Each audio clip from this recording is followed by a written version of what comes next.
This is Teachers Talk Radio, and you are listening live. Hello everybody, and welcome to the Saturday Social with me, Will Mercer.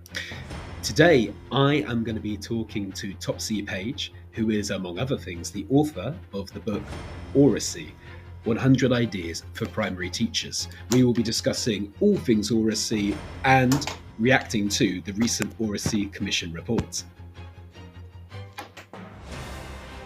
This is Teachers Talk Radio, and you are listening live. Tune in live at ttradio.org, or to join in the conversation, download the Podbean app and search Teachers Talk Radio. Follow the hashtag TTRadio. Tune in, talk it out with Teachers Talk Radio.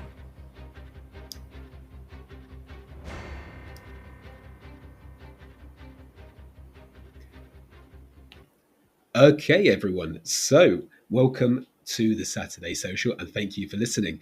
I'm your host, Will Mercer, and I'm joined today by Topsy Page. Like I said, we will be discussing all things Oracy, which is a subject that has been, well, it's been around for a long time, but certainly has been mentioned a lot recently, particularly as a result of the recent report by the Oracy Commission. So, hello, Topsy. How are you? Hi, Will. Yeah, I'm fine. How are you? Yeah, very good, thank you. I'm in a very good mood because I do hesitate to say this because I know a lot of teachers listening will be going into work on Monday, but Friday was the last day of term for my school, so I'm very much in Christmas mode now. That's brilliant. Fabulous. Congratulations. Yeah.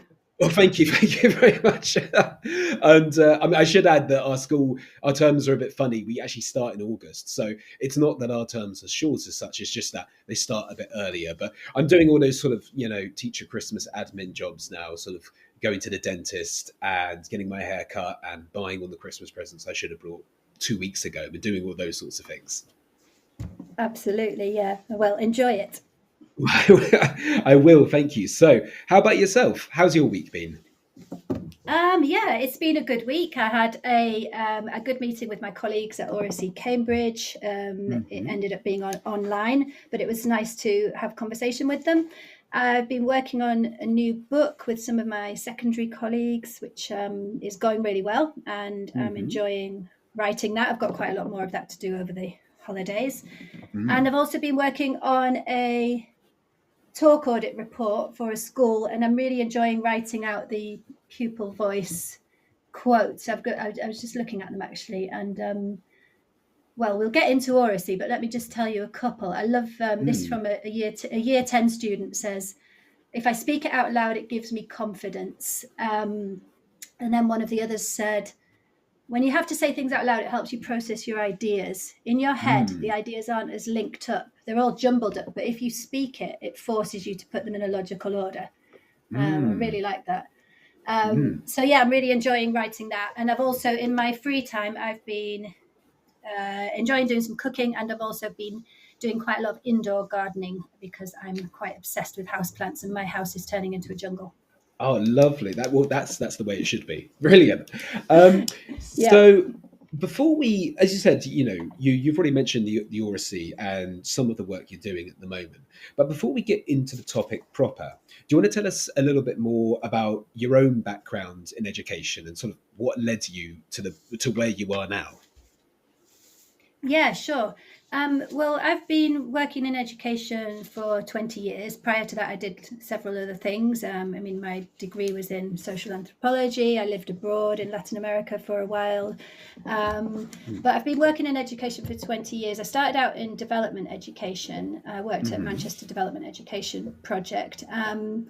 And then I decided that I wanted to become a teacher. So I trained as a primary teacher, worked as a primary teacher, absolutely loved it. Had various responsibilities, including outdoor learning lead. And then I was leading writing and I was assistant head. And then for the past 8 years, I've been working independently and with colleagues at Oracy Cambridge and Sapere, and I've been working on philosophy for children, but also on Oracy, trying to develop oracy in schools, well, helping schools develop a culture of oracy. Mm-hmm. And yeah, I mean, me and you spoke a bit about P4C, philosophy for children, previously. So I'm a big fan of philosophical inquiry, and that has been a big part of my journey. I also publish ideas and resources on my website, and as you mentioned, I've published my book for primary teachers. I might tell you a bit more about that in a moment. So yeah, my work now is mainly that I work with schools, support them in I run training, I do classroom coaching, I also support with things like planning for oracy. And well, yeah, the book is kind of an interesting story, really, because I was just looking back actually, and I realized that it was in I think it was in 2019 that I first yes, about 5 years ago, contacted a publisher and said, would you be interested in a book on talk or oracy? And I ended up contacting them a few times, and then so 2 years ago, in autumn 22, they got back to me and said, "Oh yeah, actually, we're hearing more about this, and we do really want a book on talk, on classroom talk." And so we agreed that I'd do it, and I said, "I really think we should call it oracy." And they said, "Oh, no, probably not. People won't know what it is. I think we should just call it talk, classroom talk." So the draft title was classroom talk, which I was fine with. But I did say to them, I think it's probably better to use the word oracy. It's becoming much more used. People are talking about it more. And they ended up discussing it at one of their meetings and said, no, we shouldn't. And anyway, in the end, they did, because they realized that it was becoming much more spoken about. Yeah. Well, that's really interesting, because I mean, you've kind of answered actually a question I was going to ask, which is what's the sort of, I guess, for want of a better term, the recognition, the brand recognition of the word oracy. When you say it to people, do you tend to find most people know what you're talking about, or they have some idea of what it is? They maybe have a fuzzy idea, but they're not quite sure. Or do you find people tend to just be a bit mystified, or is that, I mean, as you suggested, it sounds like that is changing, and actually more and more people are becoming aware of it as a term, as a concept, quite recently. Oh yeah, it's really changed. It's quite fascinating, actually. So I used to I've used the term, for many years, because it has been around, since the 60s, and it was used quite a bit in the 80s, the National Oracy Project in the UK. But recently, prior to the last couple of years, it hadn't been used that much. And I used to just use shorthand. I used to just use talk. And so I'd always say to the schools that I was working with, what word do you want to use? Do you want to use oracy, or do you want to use or talk? And they often said, "Oh, let's just use talk." And we always knew it was shorthand for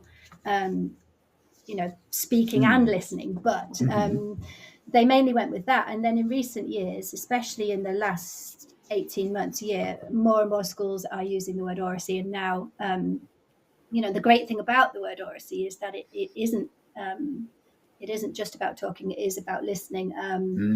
It's about the ability to use the skills of speaking and listening in a variety of situations for a wide range of purposes. But I think that more and more people are familiar with it. I mean, when I meet people now, not so much the general public, but most teachers now are fairly familiar with it. And the general public are a bit less familiar. In fact, my colleague Neil Mercer at Cambridge is just finished a book that will come out, I guess, in a year, or 6 months or a year or so, which is actually written for the general public about, what is oracy, and it's an accessible. Okay, it's interesting. Well, no, I think that sort of chimes with my own experience, where when I say it in the staff room, people tend to know what I'm talking about. But when I mention it to people who aren't teachers or don't work in schools, often I get a bit of a bemused look, and I have to sort of explain what it is. And you're right. If you say it's just talking, or it's a type of talk, that misses so much of what is really involved with it. So before we go any further, as we are talking about definitions already, let's nail it down. What do you understand oracy to be? Well, I mean, this is interesting, and if we get on to talking about the commission a bit more, we could talk a bit about definitions. But I sometimes just use a really simple definition: the ability to speak and listen. But I think, and that's just really accessible, isn't it? The ability to speak and listen, and if we use that word ability, we're definitely, it's clear that we can help students develop that ability, and we can all get better and better at it. But I think it is important to also include this idea that it is for a wide range of purposes, because there is a bit of a misconception that oracy, some people think, oh, it's just about public speaking or debating or something. So it's good that we make it clear it is for a wide range of purposes. So if I'm trying to explain it really simply, I would say it's about speaking and listening in a wide range of contexts or purposes. And I think that is quite accessible. Yeah. No, I totally understand that. And I think, to go back to the quote from a student that you mentioned right at the beginning, you said this pupil mentioned something about thinking and putting their thoughts in order. That, me, I mean, personally speaking, that's one of the things I really like about this, and I really like about getting children to talk. And thinking about my own talk in a way, I often find my own thoughts. I think thoughts are often very verbal, aren't they? And you sometimes don't realize quite what you think about a subject until you have to speak about it, or until someone puts you on the spot. And going a step further as well, I think if we equip children with the ability to speak clearly, logically, or coherently, I should say, you also have that internal dialogue as well. And I often wonder whether so much of our deeper thought is a form of oracy, but almost a kind of inner oracy, if that's not too abstract. But sorry. No, it's really interesting. I mean, I love the idea that we're really thinking about the relationship between speaking and thinking. And I mean, I like the idea of the inner dialogue, the inner oracy, and also, I mean, another thing that one of those students said to me the other day, and I think this was a year 13. Yeah, it was an A-level student, and she said, for me, discussion allows me to grasp things more in a deeper way. It allows you to get a deeper understanding of something. It helps it to last in your memory. It's so helpful in terms of retention. So I think that's really interesting, because I think she's saying what you're saying, that when you say it out loud, and I've actually got some lovely quotes from really young children about this, actually, where they say things like, when you say it out loud, it goes into your brain, which is interesting, because actually it comes out of your brain as well, doesn't it? Because that's the relationship between thinking and talking, that that talking influences thinking and thinking influences talking, which I find endlessly fascinating. And I guess just thinking about why it's so important as well. What I really sort of have this vision of, and I think this is definitely happening in some schools already, in some classrooms, but what I just really want to see more classrooms where every child does feel confident to, every student can have their voice heard, and that they do have this atmosphere and ethos in the classroom where students all do support and challenge each other, and really listen to each other, and actually are really interested in what each other are thinking. And that comes out a lot when I interview students, that when they get to have oracy opportunities, they really appreciate hearing different perspectives, because they realize that affects their own thinking when they hear others. And there's this idea that dialogue or speaking to others helps you have thoughts that you wouldn't have been able to have on your own necessarily. And so that's part of the power of oracy, really, and especially dialogue. No, I think that's exactly right. And whenever I do this sort of thing in the classroom, I see it again and again, that I don't think we walk around, and adults as well as children, I don't think we walk around often with perfectly phrased, perfectly articulated packages of thoughts in our head, and all we have to do is open our mouths and let it out. I often think so much thought happens almost instantaneously, as you're talking. And I mean, people often say making up as you go along, has a very negative connotation of being unprepared. But I think so much of real thought is happening often in that social setting, and it's happening in response to what other people are saying, as you said, and it's happening as our mouths are moving and we are constructing the language. The thought gets constructed at the same time. So, like you say, it's not. Of course, talk is a huge part of oracy, but it's not the only part of it. There's this sort of cognitive side to it as well. So, I mean, Yeah. I think we've got an idea of what we're talking about here, but. Can I add one thing in there? Will? Please do. Can I just add? I just wanted to add in there that I absolutely agree that I think that there's a big part of oracy is this idea of thinking aloud, and I in my book actually I refer to this as partial thinking, and that came from a head teacher that I work with, and she really embraces this idea in her school that partial thinking is okay, and that we don't have to have a completely fully formed thought before we say it. And she welcomes that from her staff and from her children in her school, and that even if you don't know the complete either answer or the complete thought, it's worth saying it because somebody else might be able to add something to it, and then together you might build something. And I think that's really very much a part of what we call exploratory talk as well. And Neil Mercer's work on this is really interesting, and this idea that together we can think aloud together and we can build something. And of course that contrasts with what we'd call presentational talk, where you have to be a bit more prepared in advance. But yeah, I just wanted to put that in as something that I think is really very valuable and worth making sure that our students understand that is that's fine, and it is fine to think aloud, and we don't always have to have everything completely sorted, and sometimes we sort out our thoughts as we speak, don't we? Exactly. And I think maybe sometimes children might get the idea that adults have it sorted out when, we absolutely do not. We absolutely, it's all a partial thought. I think that's a really lovely way of putting it. Absolutely. So if we talked a bit about what it is and what it looks like, moving on to the why there. So as you said already, it's becoming more popular, it's becoming more well known, more talked about, literally. But why is that? Why do you think there is this shift towards it at the moment?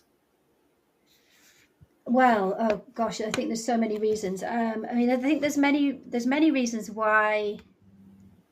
I think oracy has been important for a very long time, but I think increasingly it's more important. So if you think of various things that have happened recently, we've had the pandemic, which has had a huge impact on speech and language, and all teachers who I'm speaking to are still definitely feeling that, and they're noticing it in their classes. I've got a lot of children with speech and language needs. So the pandemic, there's also the context that we around the world, in most countries, if not all, we're spending much more time on screens.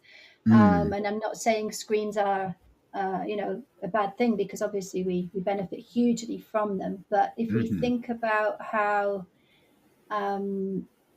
adults are spending a lot more time on screens, that can affect language development. It can affect oracy skills. We see a lot of situations now where parents are busy on their screens, on their phones, because they're doing things. They're doing important things. Potentially, they're checking their bank. They're looking on a map to figure out where they're going. We use them all the time, don't we? But the impact is sometimes that we speak less to our children. And so children are potentially getting less conversation from adults. And then we've also got the fact that a lot of children are spending time on screens, which means that they are also potentially speaking less because they're on screens. So there's the pandemic plus screens, which I feel are two things that are potentially have and continue to impact on language development and oracy skills when we're thinking about things like conversational skills and even just vocabulary acquisition and things. And then I think another reason why a lot of us are really concerned and feel that oracy is more important than ever is are things that are happening in the world, such as proliferation of fake news and lots of there's a greater need than ever for critical thinking and a greater need forever than ever for thinking before we speak. And so it's a complex picture. We need our students to be able to use their voices to stand up for things that they believe in, but we also need them to think critically. And you mentioned a few minutes ago the cognitive aspect of oracy, and I think that is just so important. We need the voices to be heard, but we also need the thinking to go with that. And in the UK, last summer we did have some really difficult situations where with the riots that were happening, and people were speaking out on things that they weren't necessarily completely informed on, and we had a real feeling of two sides and a lack of dialogue, and actually the need for listening to others is greater than ever. And so I do feel that oracy is needed now more than ever. And I haven't even begun to speak there about oracy in terms of learning, in terms of the curriculum, but that was sort of the bigger picture. So I think that it has there's a greater need for it. And why is it now more on the agenda? Well, partly there was an all-party parliamentary group in the UK on oracy about 3 years ago, actually, maybe slightly more than that now, and that really got oracy being spoken about, which was good, and discussed. In fact, I was this is a bit geeky, but I was this is the place to be geeky about oracy, please. Okay, well, I was looking at Hansard, which is where you can look at what has been said in Parliament, and it's actually it's really fascinating. And so I ended up, you can do this thing, which is a search of a keyword, and you can put in the dates that you want to search it for. And I searched for oracy from 2015 to 2024, and it was mentioned once in Parliament, once in 2015, once in 2016, once in 2017. Anyway, jumping forward, 2023, 24, it is mentioned several times. I think 2024, we've got 1, 2, 3, 4, 5, 6, 7, 8, 9, 10, about 10 mentions of oracy in Parliament. So it's quite an interesting visual of how it's being spoken about more. And a big part of that is that the Labour Party, who of course now are in government, they decided that oracy would be a priority. Keir Starmer, prior to being elected, did a speech and announced that Labour would make oracy a priority, and they have since launched, now in government, they've since launched the curriculum and assessment review, and in the terms of reference, that actually includes the sentence which says embedding digital oracy and life skills into the curriculum. So there's all that, plus obviously the Oracy Education Commission, which reported on just a couple of months ago. So that's I think why and how it's on the agenda at the moment. Yeah, I mean, and it's sort of, and these things kind of gain traction in a way. Sometimes people to talk about them, they're interested in them because other people start to talk about them in a way. And this is how you get that sort of, I don't know how to phrase it, but that critical mass of it, that momentum, I suppose is the word I'm looking for. It's like a snowball. Completely. And it's quite funny really, because my book ended up getting published last July, which was right sort of, just as the Oracy Education Commission were working, a couple of months before their report got published, just when we got a new government who want to prioritise oracy, and the timing was just incredible. Couldn't quite believe it really, because suddenly everyone was talking about oracy, and wow, I managed to do a book at the same time, which was sort So of, it's almost like you just planned it. amazing Yeah. timing. Yeah. It's like you're pulling the strings behind everything that's going on here, and Hansard and all of that. But I mean, it strikes me as well that, I mean, this is a kind of, I think this is just a smaller observation. This is a very small part of the overall, I guess, appeal or strength of oracy. But it strikes me that, educators, we always have to have one eye. Well, one eye, if you can have one eye, we always look to the future to some extent, right? Because of course we're educating children who, will be the adults of tomorrow. And of course we can't be fortune tellers. We cannot predict the future with absolute certainty, but nonetheless we must be aware of it. And people talk about, say, writing, how, obviously technology, and very recently AI is changing maybe what writing skills will be required in the future.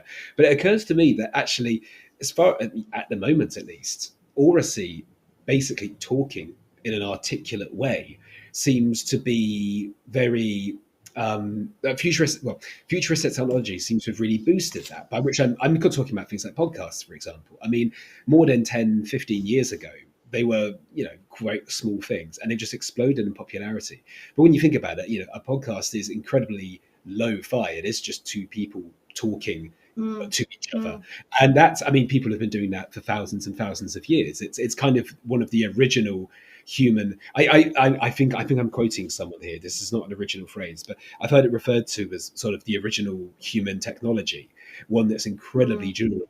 We all, are born with the larynx and the voice box, all these things. We have the ability to make these sounds, to communicate with other people using our voices, and just learning to do that skillfully is, it was incredibly valuable thousands of years ago, and it seems to me it's an incredibly durable. It's a real human constant. It's almost an innate, this desire to speak and to listen and to listen, and to listen in on other conversations and so on. Sorry, that's not really a question as such. That's just me musing out loud, perhaps. Yeah, I mean, I think it's interesting, because I think that storytelling is part of why podcasts are so successful, because people really enjoy listening to stories, don't they? And listening to two people discussing things, it sometimes feels a bit like there's a link there to storytelling, and storytelling is such an incredible skill that I think all teachers listening would want our students to have that skill, and to be able to tell stories, be it to entertain or to inform or to persuade. Absolutely. Absolutely. Now I'm going to interrupt you there. Sorry, Topsy. We're going to interrupt this story we're telling right now. We're going to take a very quick break, and we'll be back in about 2 minutes. Thank you very much. Okay. This show is brought to you in partnership with John Catt Educational, publishers of professional development books and resources that support great teaching and learning in schools around the world. Don't miss out. Level up your professional development today and visit johncattbookshop.com to explore the full range of titles. Use the code JCTTR2425 for 20% off your order. Happy reading. Parentkind are a national charity representing parent views and voice, and championing parental participation in education and school life. By fostering strong school-parent partnerships, we can boost student attendance, improve behaviour, and enhance academic performance. When parents actively participate, students thrive. Join the movement that's reshaping education for the better. Visit parentkind.org to learn more about reaping the rewards of working in partnership with parents. Are your teachers juggling multiple technology platforms and struggling to keep everything organised? Then Toddle might be the answer. Built by a team of ex-educators, Toddle offers an all-in-one solution for teachers that streamlines everything, from curriculum planning and assessments to communication and report cards. And the best part? Toddle comes inbuilt with an AI assistant that helps teachers save time and improve their practices. 85% of schools replaced 3 or more platforms when they brought in Toddle. Teachers using Toddle say that the platform helps them save up to 10 hours a week. That means more time for what really matters, supporting students and driving academic success. See how Toddle can support your school. Visit toddleapp.com. Hey education changemakers, ready for something special? It's Bet Show's 40th anniversary and we're throwing a free celebration just for you. Join us at London Excel from January 22nd to 24th to connect, learn and be inspired. Picture this, 300 plus speakers who truly get it, 600 cutting edge edtech companies and all the fresh ideas you need to make 2025 your best year yet. So why wait? Head to uk.betshow.com, grab your free ticket and come celebrate with your peers. Because this is for you. See you at Bet. This is Teachers Talk.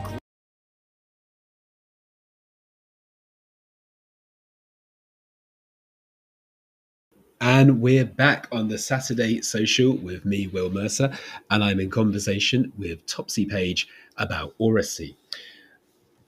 Just a reminder, if you are listening on the Podbean app, please do text in your opinions or any questions that you may have, and we can respond to them in real time. So, Topsy, in the first half hour, we were talking about the what and the why of oracy, but let me take it into the classroom now. So, one thing that I'm always interested in, and I think this came up a lot in the Oracy Commission report and in Oracy Cambridge's response to it, was do you see oracy, or do you think oracy should be taught as a discrete subject to children? You know, you have, let's say, your oracy lesson every Friday or an oracy hour or whatever it might be. Or do you think it's much better to teach it sort of embedded within sort of everything you do, and perhaps maybe not explicitly point it out to children, but sort of insert it stealthily, as it were? Or do you think there's some other approach that best suits it? Yeah, well, that is just such a good question, and that is very much at the heart of the debate at the moment, and something that my colleagues and I have been discussing quite a lot. For me, oracy in schools means two main things. One is managing classroom talk to deepen learning across the curriculum. So this idea of learning through talk and listening. So seeing oracy as a pedagogy, a way of learning. So we can talk more about that in a moment. But the other thing is that oracy in schools also is about equipping students to use spoken language effectively in any situation, and in addition to that, also learning about spoken language, which we could come on to as well. But this idea that we definitely need to equip our students to use spoken language well. So basically to teach them the oracy skills.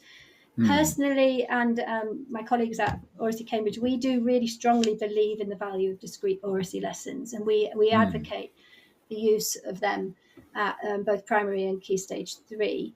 We don't want to tell schools, what to do, how to do it, because we want schools to have autonomy to work that out. But schools that I support, we often have this conversation. Everyone believes that we need to teach these oracy skills. I mean, you mentioned earlier that they're sort of an innate human characteristic, that we speak and we listen.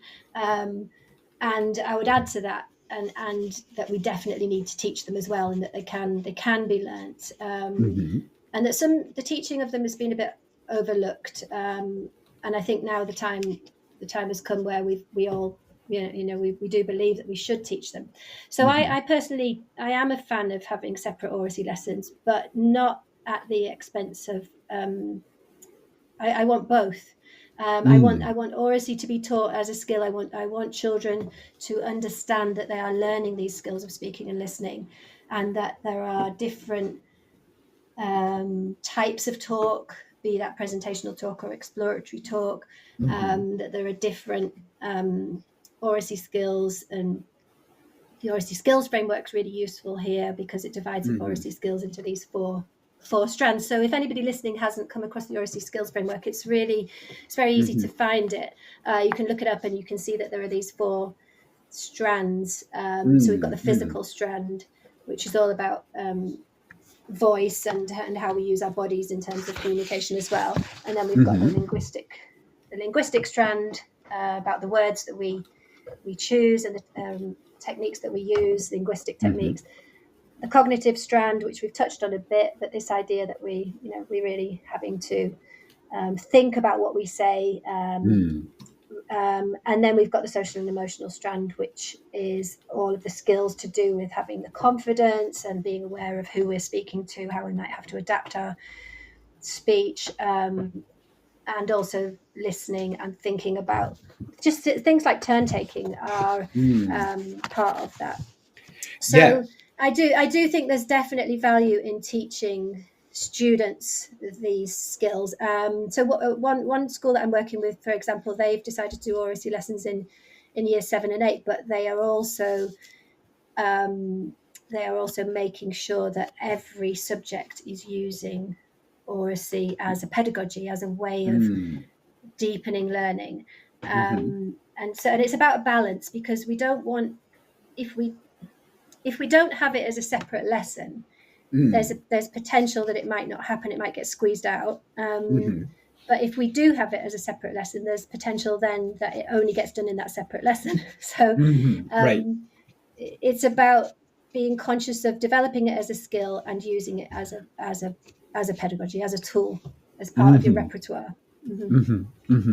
Great, thank you. Well, I liked what you said there, especially, well, I liked a lot of what you said there, but when you said about the social and emotional strand, that's one of the, I think, more unexpected benefits I've seen for my classes when we've done oracy, or when we've had oracy discussions, and when we've done P4C, philosophy for children sessions as well, which obviously have a large, I think it's fair to say, has a lot of overlap with oracy, where I find, I mean, it's kind of a counterfactual, so it's hard to prove, but I feel very strongly that when my class regularly talk and listen to each other, they get on better.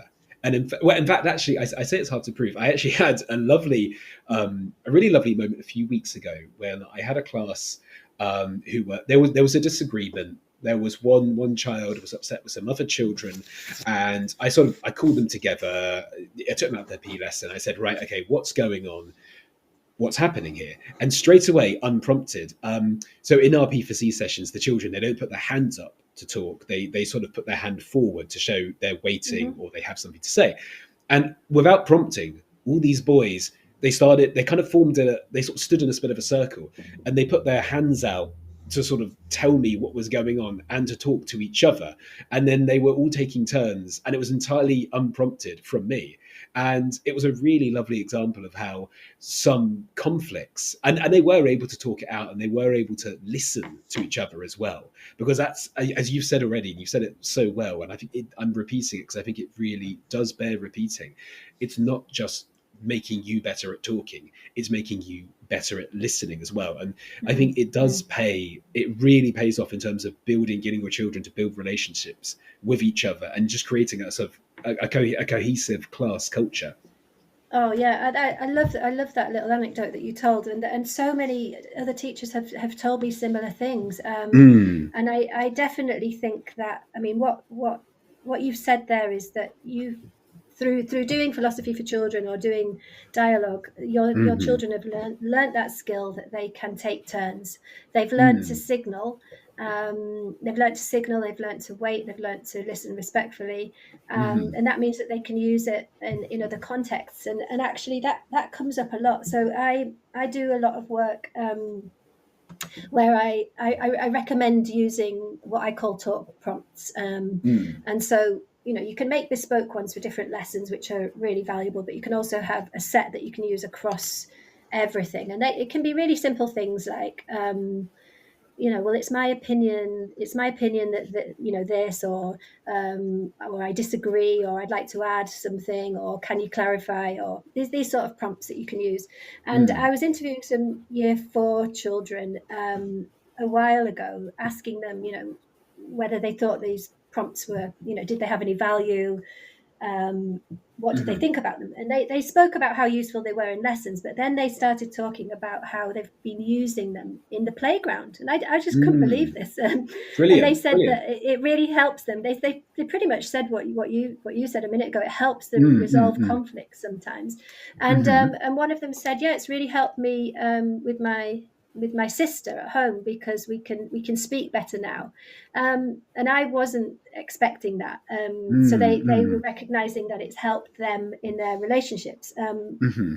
And another thing that comes up a lot actually is that, well, I really recommend when possible to allow children to change partners. So I really like getting them to do work in pairs and work in small groups as well. But lots of schools, use the idea of talk partners. And I quite often, when I'm interviewing students, I quite often ask them, what do they think about that? And they very much value it. And then I say to them, do you get to change partners? And so in some schools they do, and in some schools they don't. But what I find interesting is that they know that if they change partners regularly, it will improve their relationships in the class, and they say that again and again. And I always remember these year 6 girls that I was speaking to one day, and I said to them, do you get to change your partner? And they said no. And I said, well, would you want to, or would you prefer to just leave it as it is? And they really thought about it, and they said, oh, well, actually it would be good. There's a girl in our class who we don't really know her at all. She was new in year 6, and this was towards the end of year 6, and they said she was new in year 6, and because we're not really friends with her, we don't talk to her when we're outside, but if we did changing partners in lessons, we'd all get to know each other. And so in terms of social and emotional oracy skills, changing partners and speaking to different people regularly is one of the best ways of developing those social and emotional oracy skills, because you just get used to speaking to different people. And it might be that with some people you have different types of conversations, you might ask them different types of questions. It has impact on your cognitive and your linguistic oracy skills as well, because let's say you've got 2 children in a class, and one is newer to English, learning English, and their partner might slightly adapt how they speak to help that child understand, and that's them actively practicing oracy skills and choosing words. It expands your world, talking to other people in ways you could never have predicted before the conversation started. I mean, I often think one of the things about, I think schools in general, certainly primary schools, where you spend a whole year with, when you're a child in primary school, you spend an entire year with other children. And very often in lots of schools, the only thing you really have in common with those children is you are the same age and you live in the same catchment area. And you work together for the whole year. And I bring this up because it occurred to me once when I was an adult, when I was a teacher, that outside as an adult, that happens so rarely. So many of my conversations are with people who I've chosen. They're with my friends or with my family, or perhaps they're people I work with, but they're not truly random. I'm not just as likely to talk. I'm much more likely to talk to fellow teachers and stuff than I am people in other jobs and everything. And actually, our social circles are often far. They're kind of self-selecting for all sorts of reasons. Whereas in school, you get that opportunity to spend a lot of time with people who often have backgrounds completely different to your own. And in many ways, you may never have that opportunity again for the rest of your life. If you're going to go and, let's say, be a teacher, well, very often you may be working with other people who actually think quite similarly to you, might have quite similar backgrounds to you, and all that sort of thing. I guess diversity is maybe what I'm trying to get at here. And I think unlocking the diversity that awaits us in the classroom, if we can just talk to the other people in that room, is quite something. Yeah, it is. And I think that brings me on really to, I'd like to speak a little bit about listening, because I think that if we can really develop listening skills and also create what I sometimes call a culture of listening, or a culture of respectful listening, that's fundamental, really, isn't it, in being able to accept and appreciate and understand different perspectives. And that might be because people are coming from diverse backgrounds, and so I do think that spending time working on listening skills is huge. And I think that in lots of the schools that I work with, this often when we're discussing things like action plans, or as the action plans, often schools do decide actually we need to prioritize listening because it's not as good as it needs to be. And quite often the listening to the teacher is quite good, but peer-to-peer listening isn't as good. And so we quite often have scenarios. I mean, it'd be interesting to hear a bit about your class, actually, Will. So, and because what I often notice, I have, I really love it when part of my job is that I get to go and watch a lot of lessons, and I look at what's happening, when the teacher's talking, and then what happens when a child speaks. So let's imagine the teacher's asked a question, child responds. Quite often the scenario is that child will address their response to the teacher. So straight away, you've got a situation where the teacher's listening, and the teacher's usually, shows that they're listening, they're looking towards that child. But the other students are not necessarily listening. They might be, but the child isn't actually speaking to them. The child is speaking to the teacher. So if we can change that slightly, this is for me one of the first steps, in terms of creating a better culture of listening, is if we can get students to actually speak to other students, and that can make a massive difference, because then the others think, oh, actually, he's speaking to us. Maybe we'll listen. It's easy to do it in a circle. It's not as easy to do it when your chairs and tables aren't set up in normal classroom format. But how does that fit with what you have going on in your class? What I'm going to say, and I promise I'm not doing this just to avoid the question, but we're going to take a very quick break here. We're going to listen to the news, and then I promise I will come back. I will come back and answer that question, because I think it's a brilliant one. And after the break, if it's all right with you, Topsy, I'm going to answer the question, and also I'd like to talk a little bit more about concrete strategies that we can use to get that listening happening in the classroom. Yeah, great. Fantastic. Okay, I'll speak to you in a bit. This show is brought to you in partnership with John Catt Educational, publishers of professional development books and resources that support great teaching and learning in schools around the world. Don't miss out. Level up your professional development today and visit johncattbookshop.com to explore the full range of titles. Use the code JCTTR2425 for 20% off your order. Happy reading. Parentkind are a national charity representing parent views and voice and championing parental participation in education and school life. By fostering strong school-parent partnerships, we can boost student attendance, improve behaviour, and enhance academic performance. When parents actively participate, students thrive. Join the movement that's reshaping education for the better. Visit parentkind.org to learn more about reaping the rewards of working in partnership with parents. Are your teachers juggling multiple technology platforms and struggling to keep everything organised? Then Toddle might be the answer. Built by a team of ex-educators, Toddle offers an all-in-one solution for teachers that streamlines everything, from curriculum planning and assessments to communication and report cards. And the best part? Toddle comes inbuilt with an AI assistant that helps teachers save time and improve their practices. 85% of schools replaced 3 or more platforms when they brought in Toddle. Teachers using Toddle say that the platform helps them save up to 10 hours a week. That means more time for what really matters, supporting students and driving academic success. See how Toddle can support your school. Visit toddleapp.com. Hey education changemakers, ready for something special? It's Bet Show's 40th anniversary and we're throwing a free celebration just for you. Join us at London Excel from January 22nd to 24th to connect, learn and be inspired. Picture this, 300 plus speakers who truly get it, 600 cutting-edge edtech companies and all the fresh ideas you need to make 2025 your best year yet. So why wait?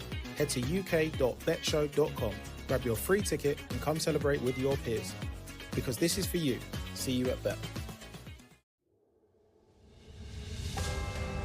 This is Teachers Talk Radio, and this is Teachers Talk Radio News. FE Week reports that MPs have given Sir Ian Buckham the nod to continue as the chief regulator for Ofqual.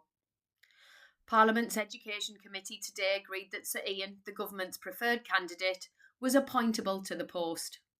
The committee said it hopes he fulfills his commitment to serve a full term in office and restore much needed stability to Ofqual. Sir Ian has been serving as interim chief regulator, but the approval means he could do the role permanently. Sir Ian told the committee that his roles in schools had provided him with a good understanding of the educational landscape and a deep appreciation of the value of qualifications. The previous experience includes leading a multi-academy trust and acting as chair of Oak National Academy. The BBC reports that striking teachers have held a rally outside the Leeds constituency office of Chancellor Rachel Reeves to demonstrate about pay. The group were joined by NEU General Secretary Daniel Kebede, following a government announcement in July that teachers would receive a 5.5% pay rise this year. The union has objected, as sixth form colleges without academy status have not been guaranteed funding to implement the award. The picket line in Bramley was held during the fourth one-day strike by staff at 32 colleges in England. Mr. Kebede said around 2,000 of the union's members were taking part in the latest walkouts.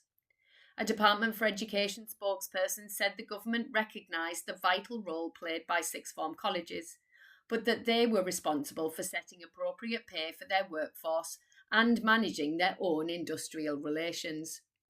The spokesperson also added that the autumn budget had provided an additional £300 million of revenue funding for further education, and it would set out in due course how it would be distributed. The Scotsman covers the story of the possible unravelling of a deal to replace 621 axed teachers, as several major local authorities declined to offer assurances over teacher numbers next year. In a joint statement, it was revealed that local government and the Scottish Government were committed to working together to restore teacher numbers to 2023 levels, and Education Secretary Jenny Gilruth said she would release £14.5 million to councils this year and increase it to £186.5 million next year to help deliver the pledge. However, some local authorities have failed to commit to the pledge to return to 2023 levels. Glasgow City Council cut 120 full-time equivalent teachers last year, but a spokesperson would only say, "We acknowledge that Glasgow's portion of last year's funding from the government has now been released. We continue to engage regarding next year's census figures." A spokesperson for Aberdeenshire Council also said, "Recruitment remains a significant challenge." In South Lanarkshire, the Director of Finance and Corporate Resources said, "The reduction in numbers is a result of the return to core numbers, following short-term increases as part of the response to the pandemic." The Scottish National Party pledged in 2021 that it would recruit an additional 3,500 teachers. But since then, the number of full-time equivalent staff has fallen by 873. Full details of the numbers and further comment can be found in the Scotsman online. Finally, the Times of India reports that amid tightening visa policies in traditional destinations like the US, UK, Canada and Australia, Indian students are turning to European countries like Germany, France and Ireland for higher education. Sources report a 40% decline in interest in the conventional destinations, citing easier visa processes, more affordable education, and lower living costs as key reasons for the shift. Germany has become a top choice due to a streamlined visa process and 18-month post-graduation job-seeking visas. Most students are going for courses like engineering, computer science, and management. Whilst in France, popular courses include arts, history and fashion, with a 2-year post-study work visa extended to 5 years for master's degree holders. In Ireland, graduates can also stay for 2 years post-study. Further details on this story can be found in the Times of India online.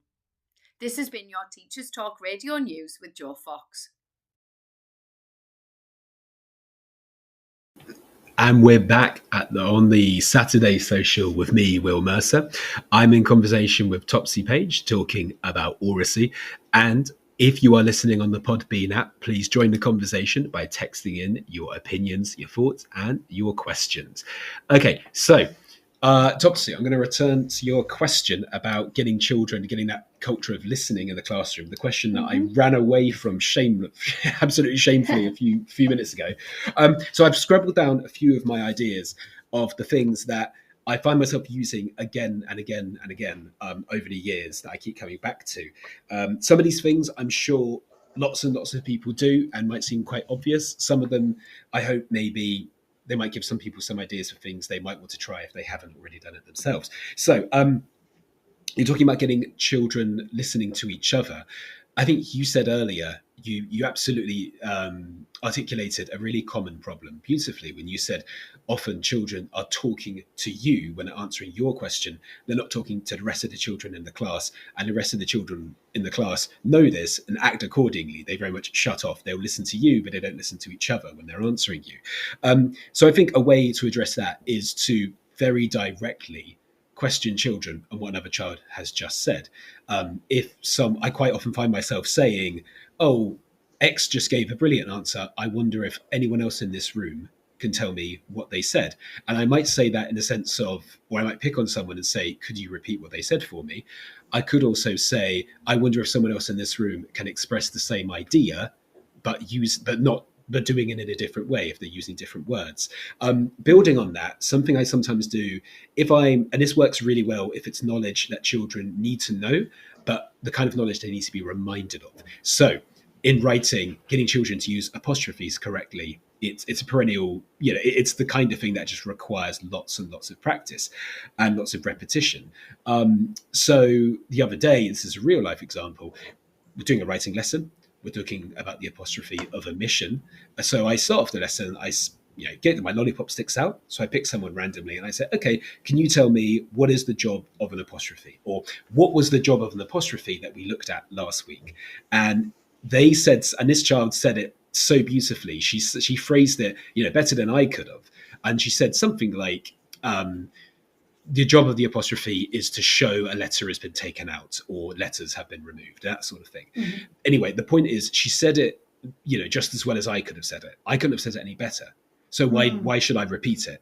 Because I find what I often found, because what I often found myself doing as a teacher when I first started was a child would say something like that I want them, I would be checking their knowledge.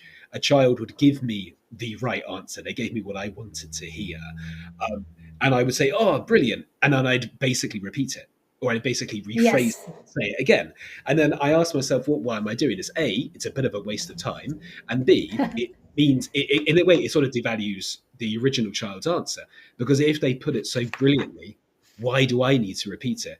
And of course, I stopped doing that. And then when I stopped doing that, I found that other children began to listen to those children a bit more. And building on that, I like to quote children in writing and stick it on the walls. So especially if you have something like flip chart paper in your room, which is kind of a medium term, it can be up medium term display. It can be up there for a few weeks. I love to do inverted commas, write verbatim what the child said, and then put their name after it like a quote and put it on the wall. Yeah.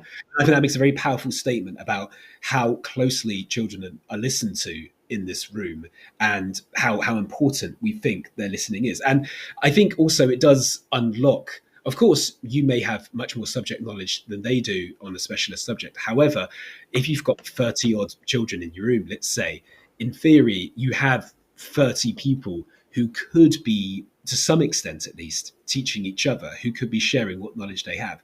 And once you unlock the listening, once children realize they're being listened to by their peers, they're going to be much better. They're going to be much more encouraged to speak. And that's often where you that's where your shyer children start talking a bit more, because they honestly believe someone will listen to them if they're going to say something and will treat their idea with respect. And then, like when we talked about snowballs earlier, getting a culture of listening and speaking going in your classroom is so similar.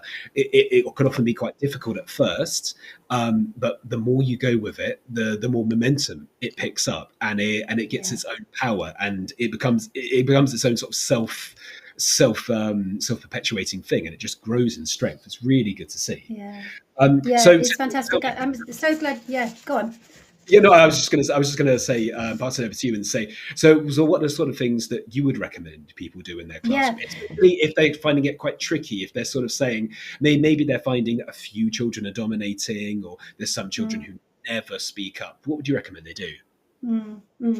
Okay, well, I'm really glad that you've said some of those things, and I do think I just want to reiterate what you've said there about if we can really create this culture of close listening, careful listening, respectful listening.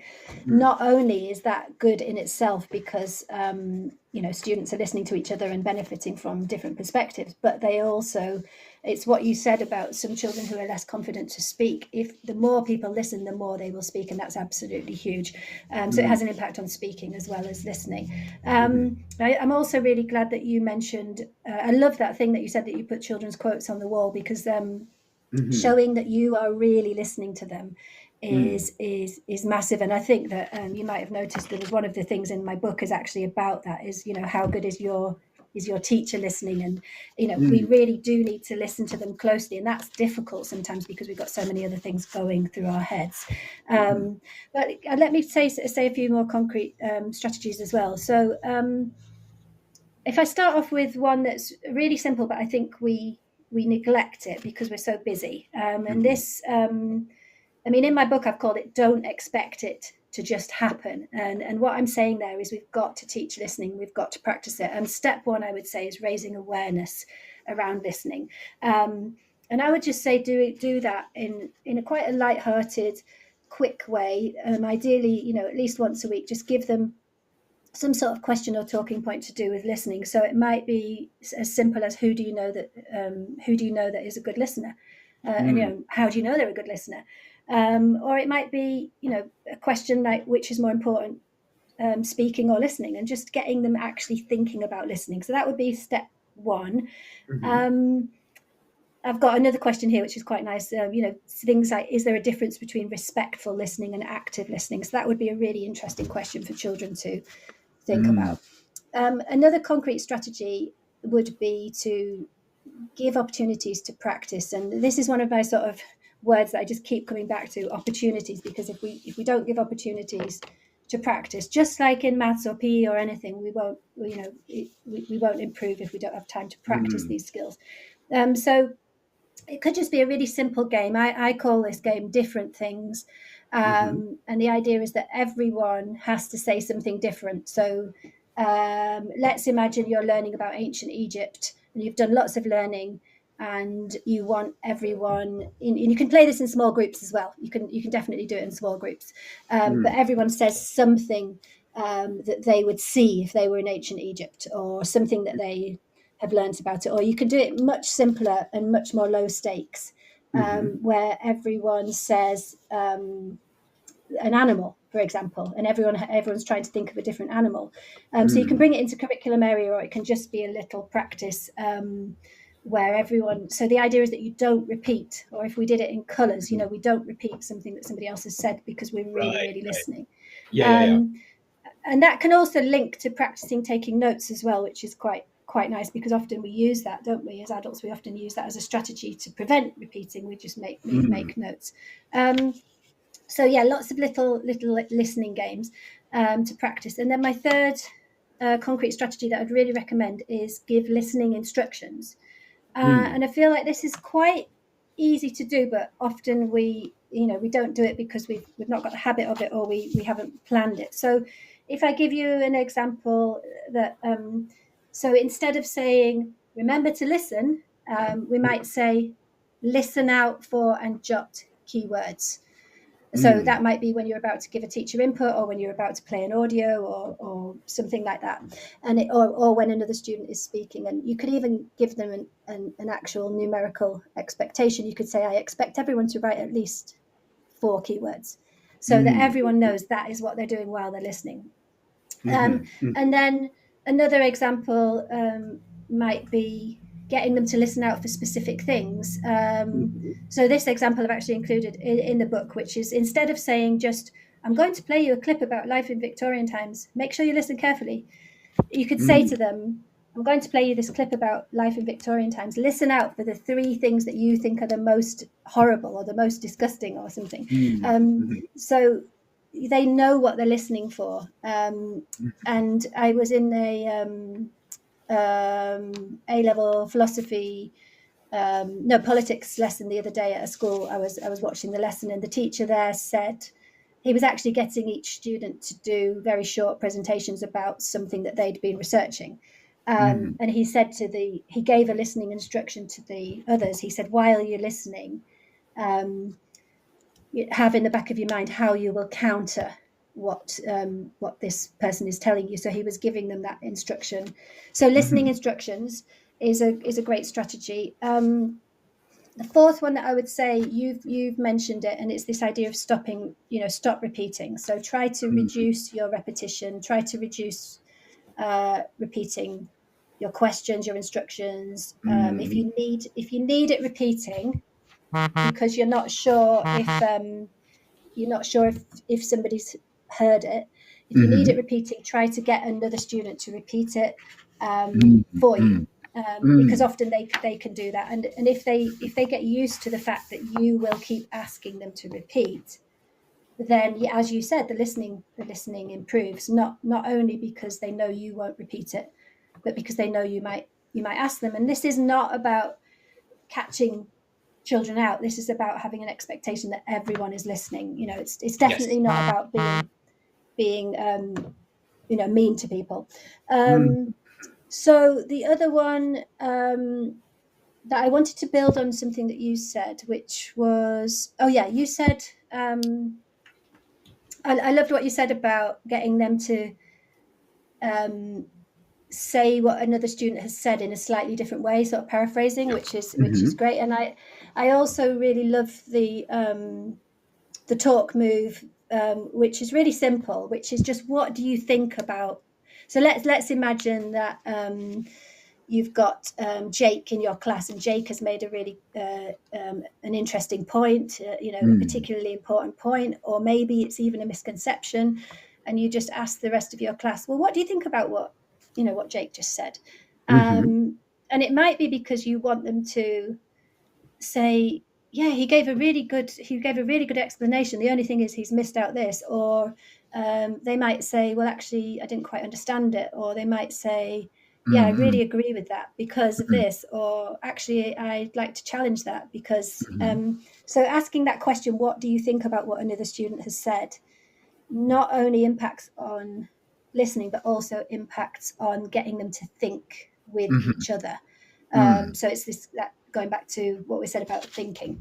Another strategy that I would say, and this is relevant really for oracy across the curriculum, is to make sure that any talk tasks that we give are really meaningful and purposeful.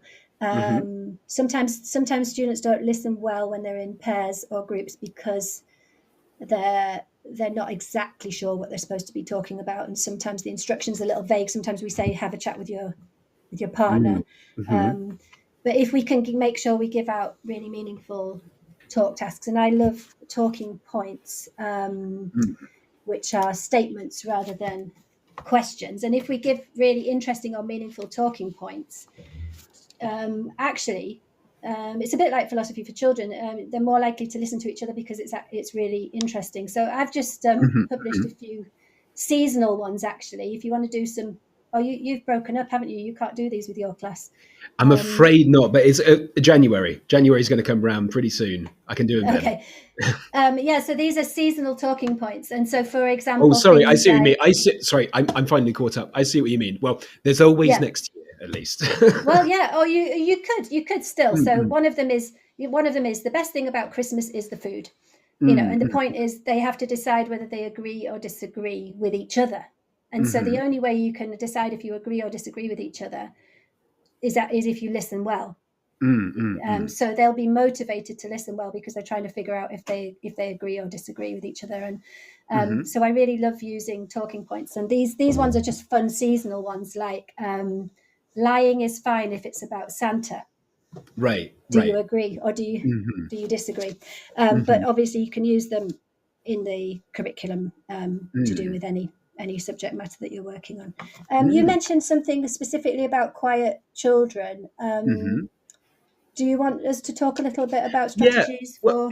Let me ask, because I think I love all those ideas for getting a class thinking, getting them talking, getting them listening to each other. So, if it's okay with you, can I throw a few sort of common issues, common problems that will probably come up when you're doing, or a C, P for C, when you're trying to get your children to discuss an idea, and you've raised one already, which is the shy child. And I'm using shy, and I'm using it in inverted commas there. I think I have some skepticism about sometimes when I'm told, oh, so and so is shy, so don't expect them to do any talking. It seems a bit of a cop out, but I digress. If you have a child who is just not speaking up in discussions, even they're not talking up, they're not talking to their partners, whatever it might be, how would you approach that? Yeah, I'm glad that you mentioned, being a bit careful about the label, because I would say, yeah, definitely be careful. Be careful about the label. So, just because sometimes it can be a bit of a self-fulfilling prophecy if children know that they are supposedly quiet or shy.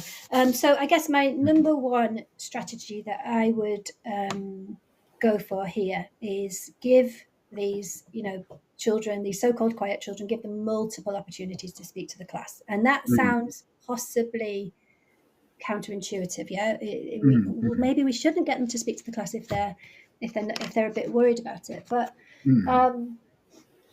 I feel more and more strongly about this as time goes by, because I interview a lot of students about this, and I've got a really lovely story about a little girl who, she was really shy to speak to the class and she didn't want to, and we were working on oracy strategies in reading in her class, and I'd been going for a few weeks in a row, and we'd been working on these strategies, and I interviewed her and I said, how did it go today? How was the lesson? And she said, it was really good. I talked. And she looked really happy. And I actually said, gosh, you look happy. And she said, yeah, I'm getting braver and braver.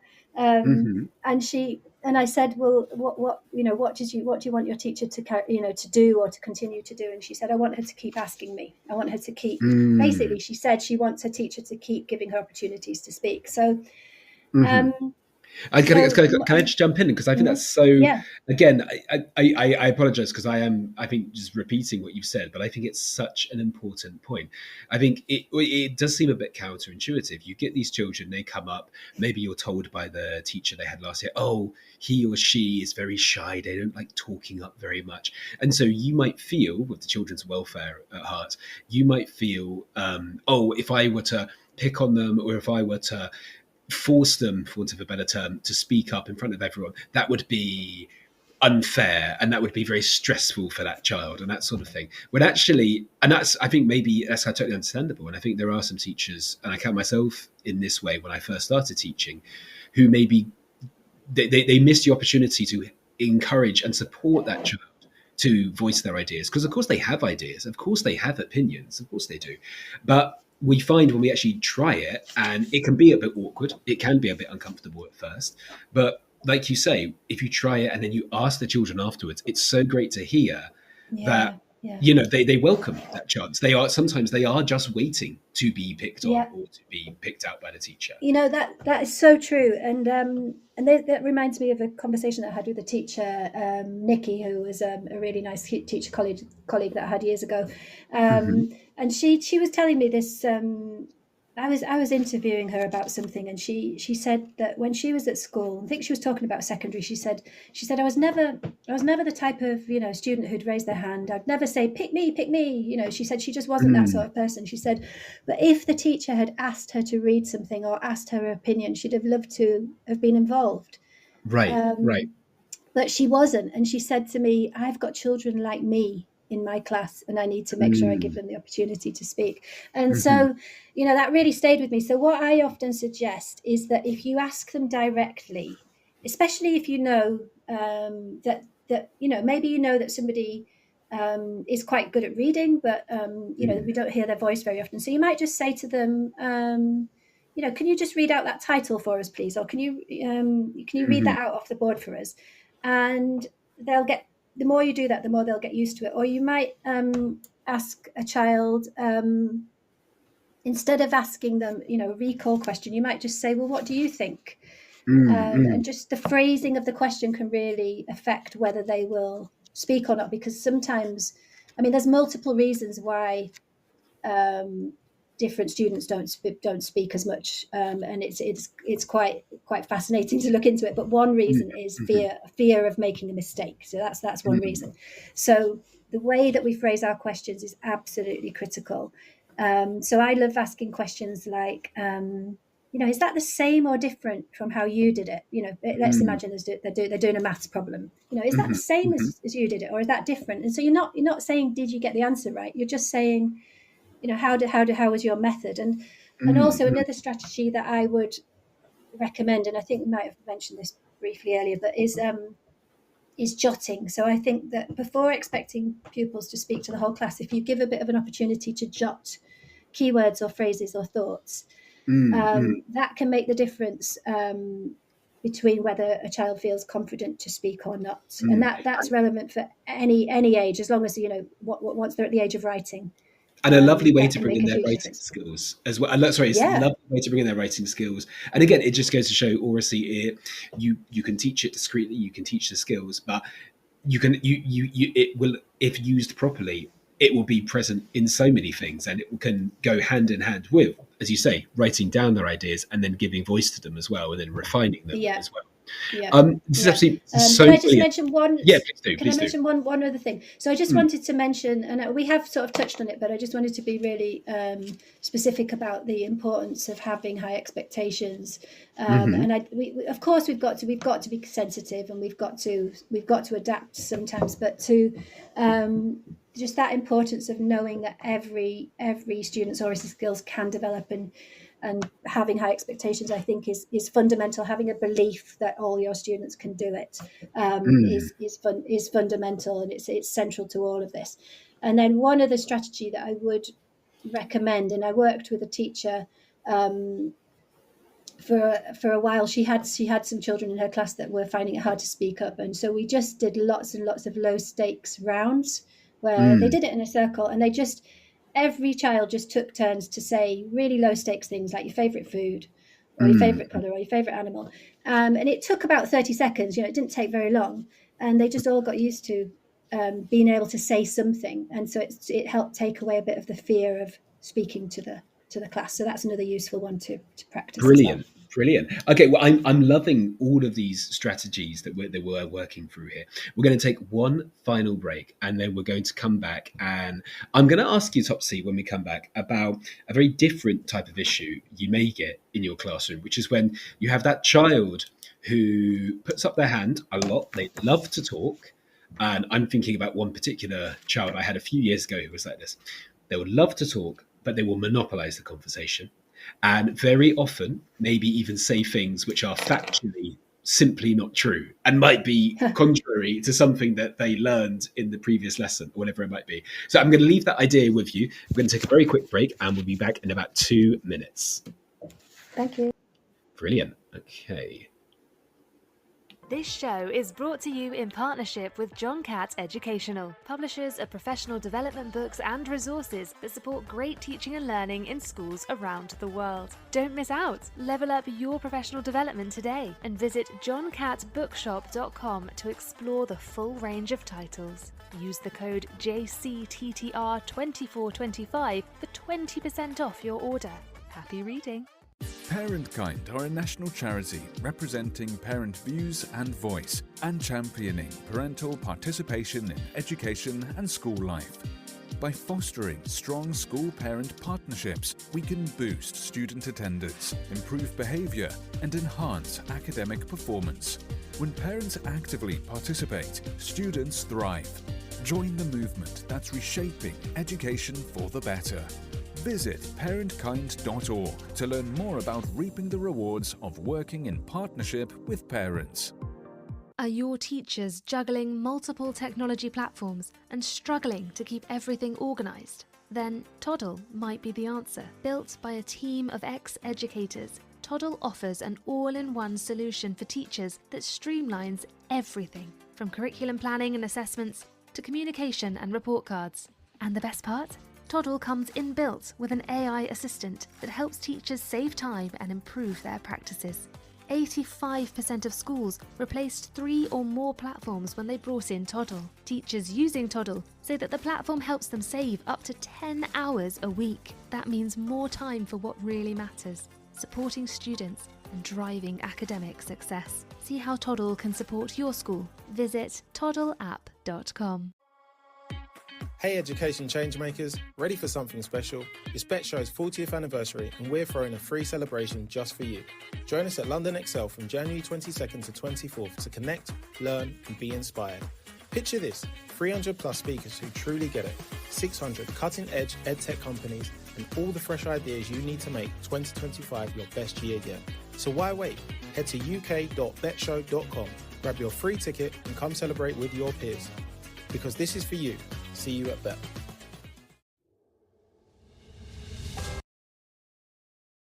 Okay, and we're back with the Saturday Social with me, Will Mercer, talking to Topsy Page all about oracy. Now, Topsy, just before the break, I mentioned, as we're talking about common issues that might come up when you're doing discussions with your class, we talked about shy children, and I use shy very much in inverted commas there.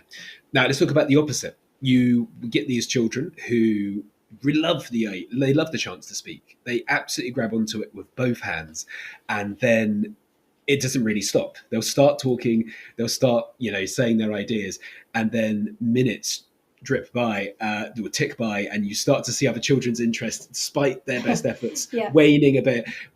What do you do in a situation like that?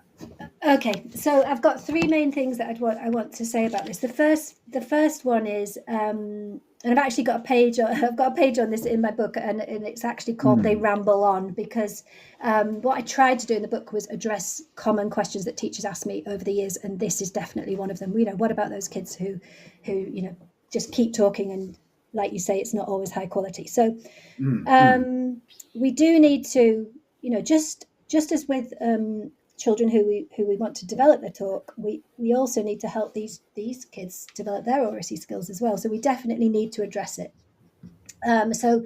Obviously we need to be sensitive, and there are different reasons why they might be doing this. But I would say the main thing is don't be afraid to stop them. Okay, and I've got some useful phrases here that I'll read out a couple. One would be just say, "I'm going to stop you there. Tell us what your main idea is in 1 sentence." And just be, really, really clear. You're still interested, you still want to know, but you're going to ask them to do it in 1 sentence. If they're really off topic, and if you think, this isn't even relevant, just, say to them, how does that fit with the question? And it might be that they then, at that point, they say, oh, what was the question? And it might be that actually their listening needs to be worked on. And then another thing that I would say is, it can be tempting to paraphrase and rephrase for students that do that, and do the work for them. So let's be careful about that. Let's get them to do the work. So I might stop them and say it again clearly. And give them another chance, but I am being really, I'm being specific. I want them to say it clearly. So that would be number 1 strategy, is stop them and ask them to do something, either return to the question or be more clear. Second thing that I'd like to say in relation to this is be very careful about your participation systems. This happens a lot in classrooms that rely solely on hands up. So you use alternative systems for participation. There are lots of them. The ones that the most well known are things like random selection. You mentioned lolly sticks, and I think when that's done well, it's absolutely brilliant. Cold calling, or should we call it warm calling, is another one, and I like to think of that as inviting students to speak and finding out what students are thinking. So so making sure that we're not just going for volunteers, and we need to be really careful about how we phrase our questions, because if we phrase our questions in ways which invite volunteers, that can sort of perpetuate the problem. So if we use the phrase, who can remember, or whatever it is, or does anyone, we're asking for volunteers. So we need to be careful about how we phrase questions. And then the third one third concrete strategy that I'd recommend here would be use something, I often call this contribution counters or contribution cubes. And this is really reminding me of a boy who had in my class, and I absolutely adored him. He was a real character, and he brought a lot of fun to the class, and he did talk a lot. For the sake of this little story, I'll call him Ahmed. And Ahmed spoke a lot, dominated, monopolized, wasn't always on task. And one day when we were doing this was actually in a philosophy for children session, everyone got 3 cubes. I gave everyone out 3 cubes, and I explained to them really clearly, every time you speak, you need to put one of your cubes down, and you can only speak if you've got a cube. Right. Within about the first, and I'm not exaggerating, within about the first 60 seconds, Ahmed had no cubes left because he had spoken, Right. he interrupted. You know, I think I've taught Ahmed as well, actually, now you mention it. Yeah. So he'd lost his cubes, and I thought, oh my goodness, how's this going to go? But actually, he didn't interrupt, and he didn't speak for the rest of that session, which was really hard for him. The next week, when we were about to do our session, he said, Miss, are we using the cubes? Are we using the cubes? And I said, I was trying to sort out the room, and I wasn't really listening to him. And I said, well, maybe. Why? And he said, oh, Miss, please, can we use the cubes? And I said, okay then. And I realized at that point that he wanted that because it was going to help him manage his talk, and he wanted to do it again and have another go. And those contribution cubes really helped him. They really helped him self-regulate, and they really helped some children that I had in my class whose voices hadn't been heard as much, and it really helped those children's voice be heard as well. So that would be a third strategy that that's fantastic. And what a great opportunity for him as well. And obviously it's that enthusiasm. Again, one of the things I love doing about this is that I find just more generally the children become more open with me about sharing what they're thinking with me, even if it is an incidental, like even if it is in transition moments, like you say, when you're saying in the classroom. And a lovely thing about that is it will often surprise you about what they want and what they enjoy. In the same way, you might not think the quiet child wants to be called on. Turns out maybe they actually do. They do. The boy who loves to talk actually wants the talk token system. All right, so this has been so fantastic, Topsy. We're coming to the end. We have about 2 minutes left. So is it okay, and I apologize for rushing this, but let's talk about one other, I think, very common issue that teachers have when they're trying to get more talk in their classroom, which is peer or group talk, partner talk. We've all had that experience where we say, okay, talk to your partner about this. Some children, they do something productive, they turn to each other, they share their ideas, and then you get other children who just sit there in silence, or they just have a lovely old chat about, something totally unrelated to the lesson. Well, what's the strategy I use in that situation? Okay, so I will give you three things that I would say really important. First one, don't rush to get involved with a pair. When you're teaching, stand back. And I often, when I'm doing coaching in class, I often sort of get the teacher and I say, let's just watch the pairs. Let's look at how it's going. And you can still hear quite a lot from there. So that moment of really looking, are they taking turns? Are they speaking? Is one person dominating? Are they on task? So take a moment to really look. And if they're not, stop them, definitely. So don't rush to get involved with a pair.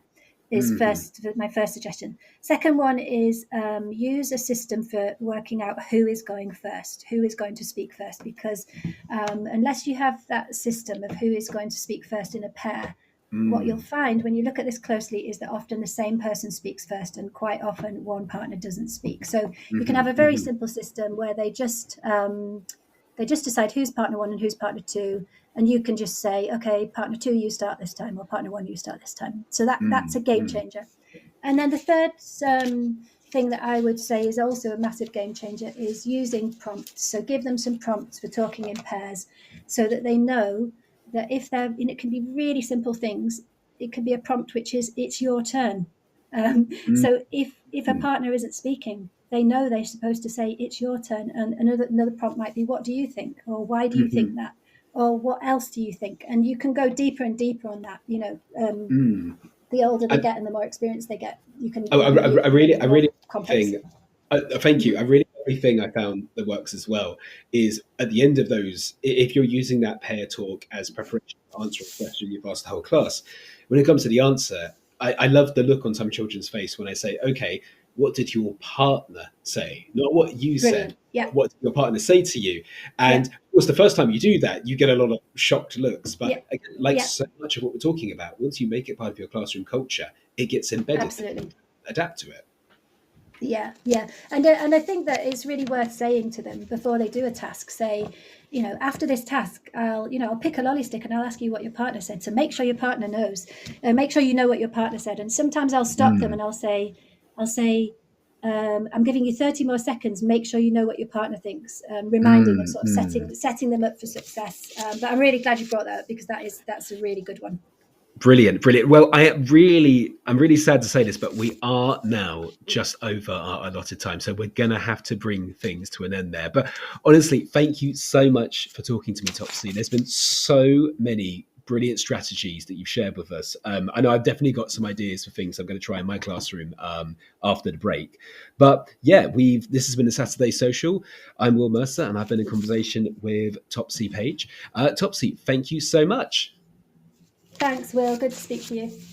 Thank you. Thank you very much. Okay.